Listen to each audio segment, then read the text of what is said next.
Hey there, folks. Welcome to Spectrum Pulse. We talk about music, movies, art, and culture.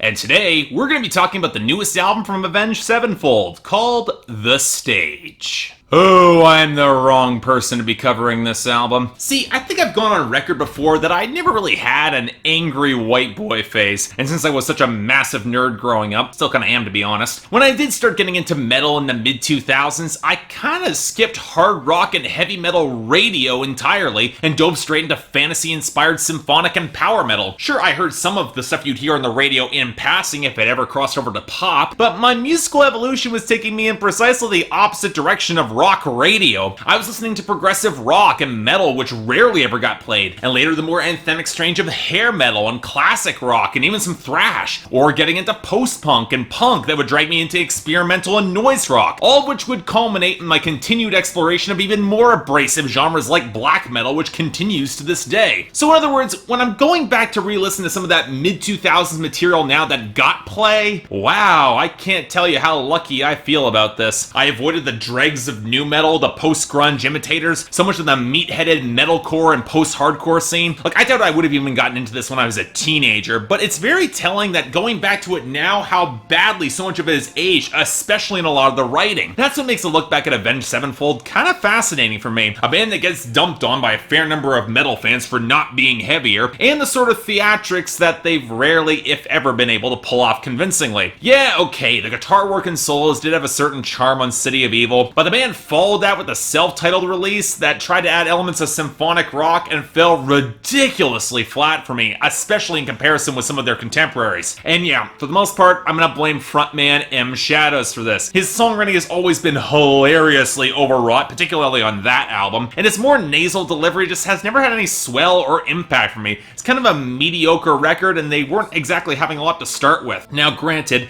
things have improved for Avenged Sevenfold. After the unfortunate passing of their drummer, The Rev, they pivoted into heavier material with the assistance of Dream Theater drummer Mike Portnoy for their 2010 album Nightmare, which was a decent, if kind of unremarkable slice of heavy metal. I didn't mind it, didn't hate it, but by the time they released Hail to the King in 2013, it became very apparent to me that even if Avenged Sevenfold had started to evolve and mature past their adolescent whinging, I was struggling to find anything all that fresh or interesting about their songs. I get making a tribute to the past and the greats, but when the influences are so blatant that I can notice them in the songs without a lot of fresher content, I can kind of lose interest. And it looks like Avenged Sevenfold have reportedly taken that to heart. Without warning, they released their longest album to date, apparently even drawing on progressive metal and more thrash. Now, I still wasn't exactly a fan of this band, but this looked to be potentially their most experimental album to date, one of their more conceptual and perhaps even their heaviest. And that kind of looked interesting from an outsider's perspective, so I decided to check out The Stage. Did Avenged Sevenfold manage to redeem themselves? Well, okay. Remember how I said that I was probably the wrong person to be reviewing this album? The more I went into this, the more I realized that I was kind of incorrect in that statement. Avenged Sevenfold, they weren't making a record that was outside my usual purview. They were making, for the most part, a progressive metal album, and I've covered plenty of those. Now, to some extent, the more I went through this record, the more it feels like a little like a transitional step, trying to straddle the genre lines between more traditional heavy metal and thrash and their weirder, more ambitious instincts, to the point where I definitely think there are ideas that feel a little like half measures, but we'll get to that. But in terms of Avenged Sevenfold albums, this is probably the first for me that plays in a wheelhouse that I actually like in terms of the sound and the genre. Probably the most replay value for me, believe it or not. In fact, it might even be one of their best records in my books. I know I'm not an Avenged Sevenfold fan, that might be read as heresy, but yeah, I didn't mind this at all. It's pretty decent. And to switch things up, I want to start with the content, because this is easily the most ambitious they've ever been on album, and probably the most mature. They're aiming big here, tackling advancing technology and nanomachines, political gamesmanship and deceiving the masses, class struggles, and, of course, the possibility of nuclear annihilation, as you do. And a lot of it plays in the conspiratorial lane as exposing the truth, but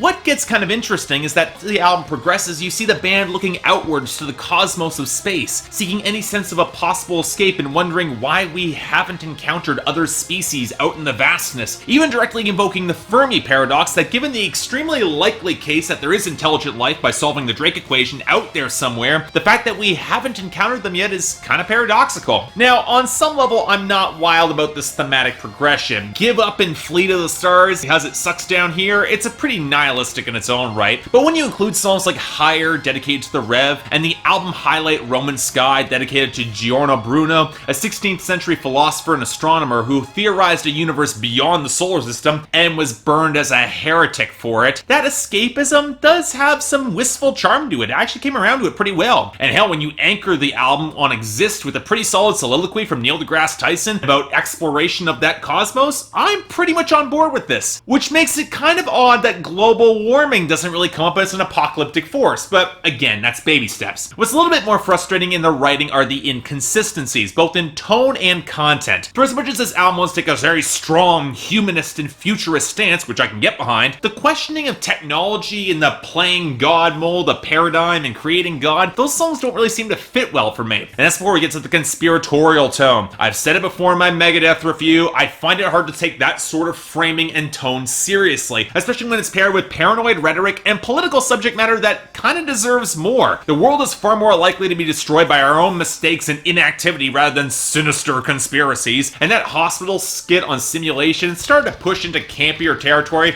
that, as I said, does a disservice to the actual realistic content here. But then again, I'm a little bit surprised this record doesn't step more into that sort of hyperbolic territory. I'm forgiving of a lot of the rhetoric here because it is metal, but there is a fine line between driving and anthemic and just kind of ridiculous, and Avenged Sevenfold have always kind of straddled that line. And a big part of it, it's M. Shadows' delivery. And while this is probably his most agreeable performance for me yet, he's still not exactly a frontman I'm entirely behind. And it's not because of his bellowed or louder tones. He's finally picked up some grit and he's nowhere near as nasal as he once was.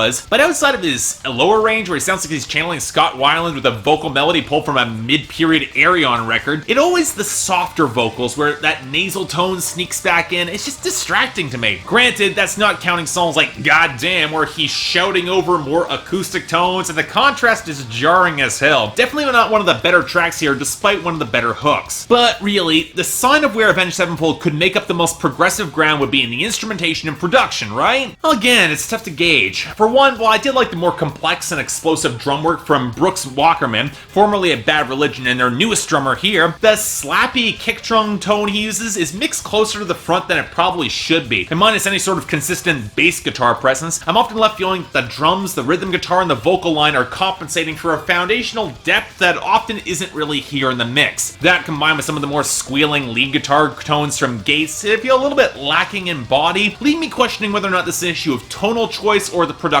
itself. This is their first project with Joe Barresi after the last two albums of Mike Elizondo, and while Barresi has produced albums that I liked a decade ago from Queens of the Stone Age, including my favorite Queens of the Stone Age album, Lullaby to Paralyze, I'm not sure his talents are fully utilized properly here. But beyond that, that's not saying that there aren't some interesting tonal choices, or that Gates' soloing isn't absolutely ridiculous. Although on tracks like Paradigm, it can feel like the solo can lack overall direction to circle back, in comparison with the much stronger Creating God. But some can feel a little bit awkwardly placed, some of this experimentation. Take the horns brought onto Sunny Disposition. The verses actually pick up a little bit more grinding bass presence, and there's some riffing that's thrash as hell, but against the softer vocals, the horn section on the hook just feels kind of garish and doesn't really lend the song the atmosphere that it needs to pull it off. It's not a bad idea, but it's not fully realized. It works a little bit better on the alternative metal touches of the rougher tones on Angels with hints of lo-fi arranged instrumentation on the hook, and some pretty damn impressive solos, especially on the outro, or that spacey synth touches on Higher that feel like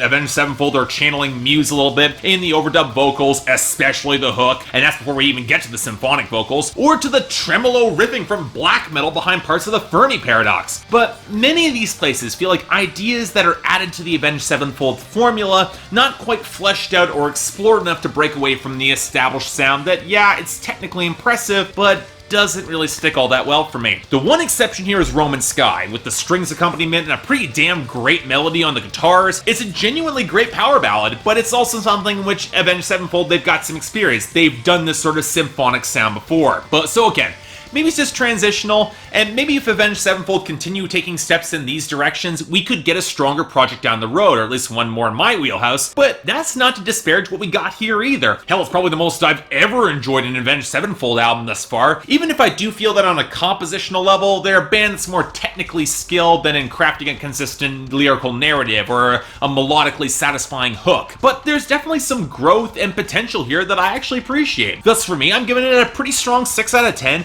and I do recommend it, especially to Avenged Sevenfold fans who've been waiting for them to get more heavy or more complex, or especially when it comes to some of their lyrics. Maybe for now, Avenged Sevenfold just isn't for me, but on the path that they're going, you know, I think they could actually get there, so let's wait and see. I'm sure they'd probably surprise us, especially now. So yeah, thanks a lot for watching. Like to like and subscribe, I'd be more than grateful. I got the poll up here. I'm genuinely curious what Avenged Sevenfold fans will actually think about this album, given that I'm something of an outsider from that group. I didn't mind this. I think it's okay. It's not something I'm ever going to go back to all that much, but yeah, this isn't bad. I didn't mind some of this. Beyond that, anything else I might be able to do to improve my presentation, or any other albums coming out that you want me to take a look at, I will try to give them a listen. Until then, I'm Mark, you're watching Spectrum Pulse, and I'll see you next time.